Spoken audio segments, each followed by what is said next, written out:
She used to work at King of Diamonds on a Monday. Only hit the club on Saturday and Sunday. I used to pull up every week, you should have seen her. The way she did it, nobody could do it cleaner. I seen her in a suit from her birthday, and I can tell you the reason these niggas thirsty. Welcome back to my channel. Before I get started with today's video, I just wanted to say a huge thank you to my subscribers because yesterday we hit 1,000. I am so happy and so thankful for all of my subscribers and for any support that any of you guys have ever given to me.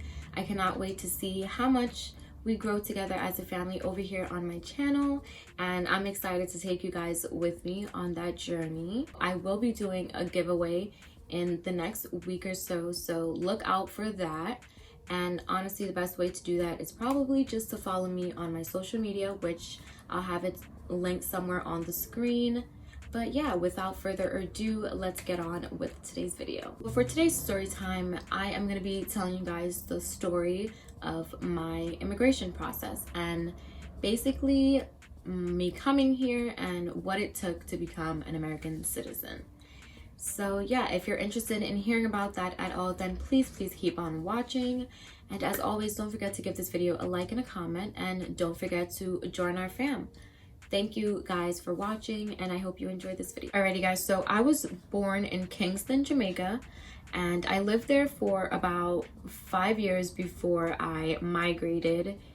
And I don't really remember much between that age, like nothing crazy or nothing significant, but I just remember like it was a lot easier to come to America than it is now. Once we moved and my mom was all settled into our house and stuff like that, her and her partner at the time, they like began the filing process for me to become legal and for me to have my papers and just stuff like that.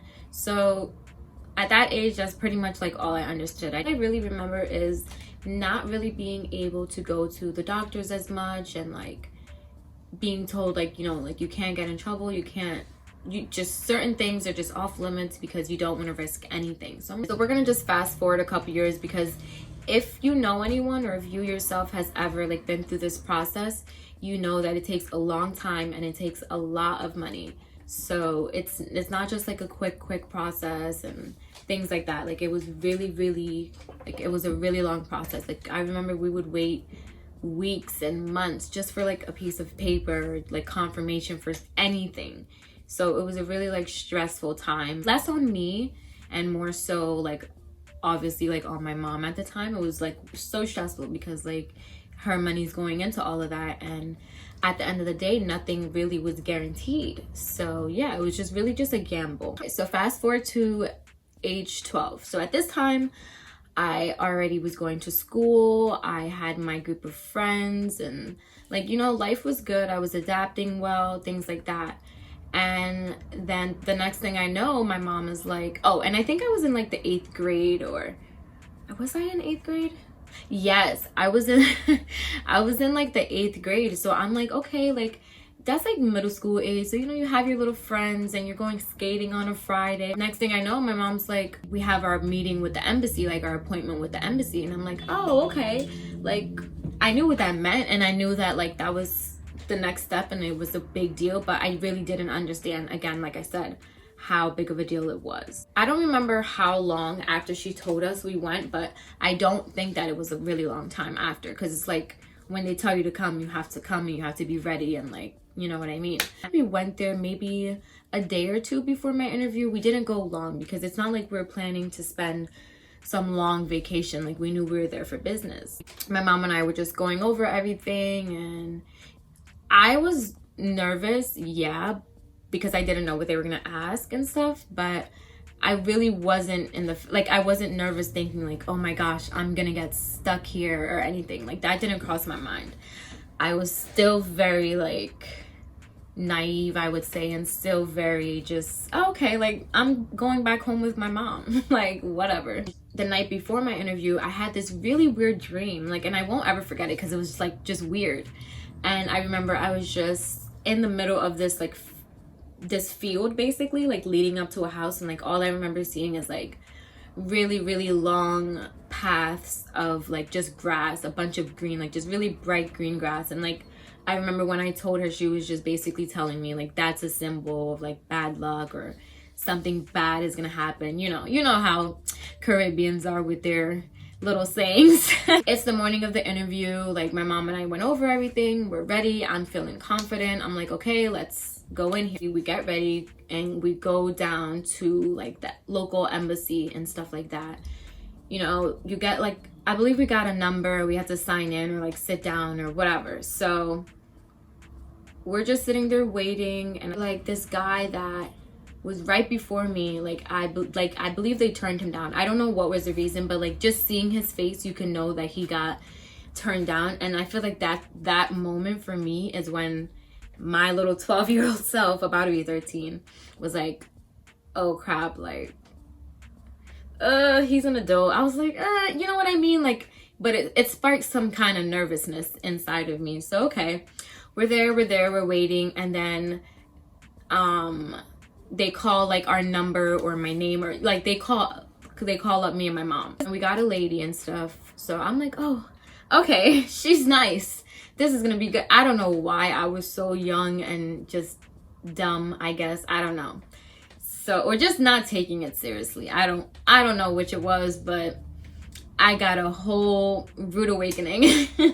So we go up, like I think she like asked me my name. I don't remember all the questions she asked, but I know she didn't really ask a lot of questions. Like she asked me maybe like 3 questions, and then she asked my mom maybe 1 or 2 questions, like, but it wasn't a really long process at all. So like, you know, she goes back and she's looking at her notes and she's doing all of that stuff. And then all I remember is her, and I'm just like, okay, I'm just there like waiting. I'm, you know, girl and her mom, whatever. I'm just waiting. And then she's like, oh, like, unfortunately at this time, like, she's been denied. And I'm like, they couldn't really explain much. I think all she said really was like, there'll be a letter sent to you explaining or something like that. It wasn't, you know, we didn't do much talking. So I was like, oh shit. I can laugh about it now because I'm like so much older, but in that moment I was like really freaking out. I'm like, no way, what does this mean? Like I was just like, no. And like we walked out of there so sad, like so depressed. I'm like, I just don't know. I never felt like that in my life. And I was just like, oh my gosh, I felt like they kind of like just split us up. And I just remember the rest of that day, my mom and I literally, we laid in bed. We laid in bed together all day, and we just like cried the whole day in a dark, cold room. Well, it wasn't cold because it's hot in Jamaica. But ultimately, we decided that I would go and live with my biological dad and his family in like the country area of Jamaica, because it was just like a much safer part than me living in the city. I ended up living out there for about 1.5 years. So, oh my gosh, I'm skipping. So my mom like calls him up and he tells him what happens, and they like make the preparations necessary and all that stuff, because I would have to start school, because obviously I can't just not go to school until they figure everything out. So within a couple of days, I like moved down there with him and his family and like my cousins and stuff like that. And my cousins, some of us were kind of close in age, but we're all kind of like 2 years apart, 3 years apart, but it was still close enough and far enough that we were able to enjoy each other's company and have fun together. She comes, she's hanging out with everyone, she's meeting everyone, talking, like helping me to get settled in. And I was just like dreading the day that she was actually gonna have to leave, because obviously I have other siblings back home, like in the United States. So I'm like, oh my gosh, like this sucks. I'm away from my sisters, my mom, like I'm away from everything that's familiar to me. I haven't lived there since I was a child. So it was just really like, oh my gosh, this is gonna be a hell of a time. And I didn't know how long I was gonna be there. So at that time, in my mind, I'm like, damn, I'm gonna have to be here for a good 5 years. Like I'm gonna completely change all this stuff. And I'm like, no, like, anyways, long story short, it really, at first, it took a while to get adjusted, because I think in America we're very coddled.